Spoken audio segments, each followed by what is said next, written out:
আসসালামু আলাইকুম। সুপ্রিয় শিক্ষার্থী বন্ধুরা, আমরা সংখ্যা আবিষ্কারের ইতিহাস সম্পর্কে জেনেছি। কিভাবে ইতিহাসে আস্তে আস্তে করে সংখ্যা মানুষ গণনা করে শিখলো, কিভাবে মানুষ সংখ্যাকে লিখে প্রকাশ করা শিখলো, আহ, কিভাবে সংখ্যা পদ্ধতির আবিষ্কার হলো, সেই সব কিছু নিয়ে আমরা আলোচনা করেছি। এখন আমরা নাম্বার সিস্টেম বা সংখ্যা পদ্ধতি নিয়ে আলোচনা করব। সংখ্যা পদ্ধতি নিয়ে আলোচনা করব। সংখ্যা পদ্ধতি মানে কি?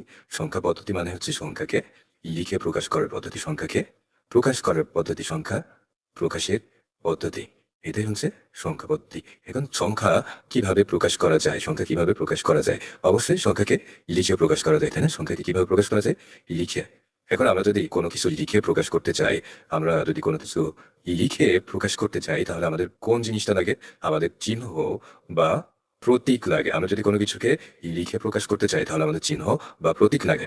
এখন কোনো চিহ্ন বা প্রতীক, এইটা কি লিখে প্রকাশ করার জন্য আমরা দেখা যাচ্ছে, এটা তো আমরা পড়ছি তাই না, যে ধ্বনি, সাউন্ড, সাউন্ড বা ধ্বনি, এটা লিখে প্রকাশ করার জন্য আমাদের কি লাগছে?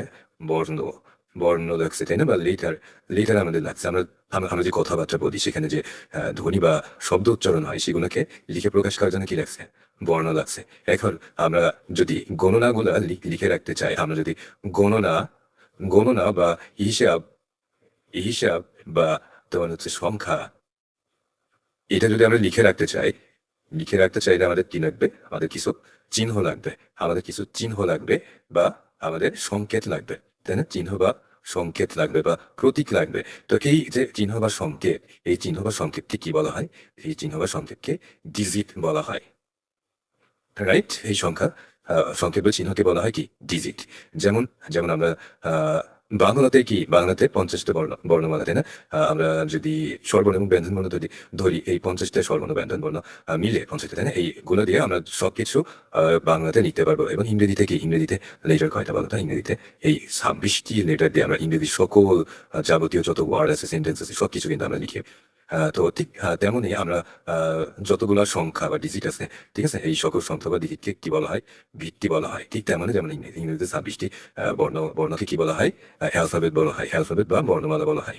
অ্যালফাবেট বা বর্ণমালা বলা হয়, বাংলাতে বর্ণমালা, ঠিক আছে। তো ইংরেজিতেও আমরা গণিতের ক্ষেত্রে দেখি যে সকল অঙ্ককে লিখে প্রকাশ করার জন্য ভিত্তি বা বেস থাকে। তার মানে যে সংখ্যা পদ্ধতি, সেই সংখ্যা পদ্ধতির নির্দিষ্ট কিছু ডিজিট থাকে, যেই ডিজিটে সব কিছু লিখে প্রকাশ করা যায়, তাকে ভিত্তি বলে। তাহলে ভিত্তি কি? ভিত্তি হচ্ছে কোনো সংখ্যা পদ্ধতিকে আহ, লিখার জন্য বা প্রকাশের জন্য, যে সংখ্যা পদ্ধতি বা কোনো সংখ্যা প্রকাশের জন্য যতগুলা ডিজিট লাগে, সেই সবগুলাকেই বলা হয় কি? ভিত্তি। তো ভিত্তি আমরা ডিসিমেলের ক্ষেত্রে একটু দেখি। ডিসিমাল বা বাংলাতে কি বলা হয়? দশমিক। দশমিক অর্থাৎ যে পদ্ধতিতে আমরা দৈনন্দিন জীবনে আমরা ব্যবহার করি, সেই ডিসিমেল সংখ্যা পদ্ধতি। তাহলে ডিসিমেল সংখ্যা পদ্ধতি কোনগুলা? ডিসিমেল বলতে বোঝাই হচ্ছে দশমিক, তাই না? তার মানে কি? ভিত্তি কত? এর ভিত্তি হচ্ছে 10, তাই না? ডিসিমেল, ডিসিমেল মানে কি? ডিসিমেল মানে হচ্ছে 10। এই যে দশমিক মানে কি? 10 ভিত্তি। তো ভিত্তি 10 এর মানে কি বোঝাচ্ছে? তার মানে বোঝাচ্ছে যে এই দশমিক প্রকাশের জন্য কয়টি অঙ্ক দরকার হয়? 10টি অঙ্কের দরকার হয়। 0 থেকে 9 পর্যন্ত এই 10টি অঙ্কের দরকার হয়। 0 থেকে 9 পর্যন্ত কি? 0, 1, 2, 3, 4, 5, 6, 7, 8, 9, এই 10টি প্রতীক বা এই 10টি ডিজিটের প্রয়োজন হয়। আমরা দশমিক সংখ্যা পদ্ধতিতে এই 10টি প্রতীক দ্বারা যে কোনো ধরনের সংখ্যা কিন্তু লিখে প্রকাশ করতে সক্ষম হয়। ঠিক তেমনই ভিত্তি বা বেস অনেক রকম হতে পারে। বিভিন্ন সংখ্যা পদ্ধতির ক্ষেত্রে বিভিন্ন রকম হতে পারে। এটা শুধুমাত্র দশমিক সংখ্যা পদ্ধতির ক্ষেত্রে।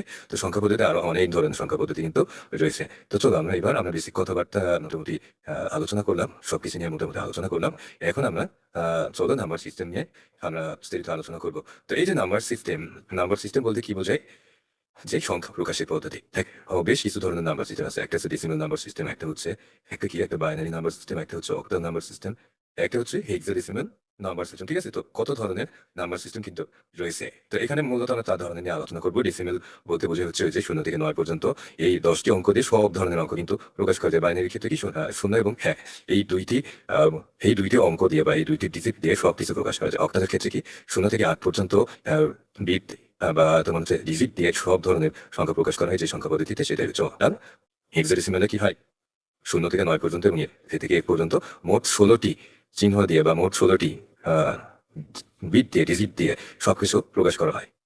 তো আমরা দেখলাম ডেসিমেল কি, বাইনারি, অক্টাল এবং হেক্সাডেসিমেল সম্পর্কে। তো এই সবগুলো কিন্তু আমাদের নাম্বার সিস্টেমের অংশ। তার মানে এই প্রত্যেকটা এক একটা নাম্বার সিস্টেম, ঠিক আছে? প্রত্যেকটা কিন্তু এক একটা নাম্বার সিস্টেম। তো যেই নাম্বার সিস্টেমের বেস যত, সেই নাম্বার সিস্টেমটা ঠিক ততগুলো বিট দিয়ে তৈরি হয়, বা ততগুলো তোমার ডিজিট দিয়ে প্রকাশ করা হয়। তো নাম্বার সিস্টেম এটা নির্ভর করে তাহলে কিসের উপরে? বেসের উপরে বা ভিত্তির উপরে। 10 ভিত্তির একটা নাম্বার পদ্ধতি, সেটাকে বলা হয় ডেসিমেল। 2 ভিত্তিক নাম্বার পদ্ধতি, সেটাকে বলা হয় বাইনারি। 8 ভিত্তিক নাম্বার পদ্ধতি, সেটাকে বলা হয় অক্টাল। 16 ভিত্তিক নাম্বার পদ্ধতি, সেটাকে বলা হয় হেক্সাডেসিমেল। তার মানে ভিত্তি বলতে কি বুঝতে পারছো? ভিত্তি বলতে বোঝায় হচ্ছে তোমার ডিজিট। তার মানে যতগুলা ডিজিট লাগে ওই সংখ্যা পদ্ধতিকে প্রকাশ করার জন্য, তাকেই বলা হয় সেই সংখ্যা পদ্ধতির বেস বা ভিত্তি।